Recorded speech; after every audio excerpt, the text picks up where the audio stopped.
Zo'n 600 planten waren vonden op 2 zolderkamers boven de verfwinkel onder het heer Ivo Stritje. De hennep had een waarde van haast een ton. De politie had 3 mensen oppakt. Het echtpaar dat eigenaar is van de winkel en een 34-jarige Ljouter die het paan hierde.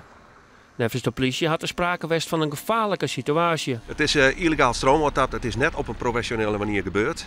Dus de kans dat kwartsluiting ontstaat is heel groot aanwezig. Nou, en dan binnen gevolgen net de oceaan ten aanzien van deze historische pan die er in het centrum van Ljouwert binnen.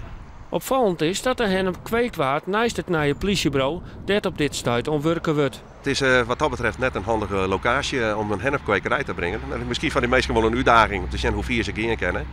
Maar dit moet zo gauw mogelijk aan de kant gebracht worden. De politie had dit hier al 50 hennepkwekerijen oprollen en er komen alle weken wel een paar bij.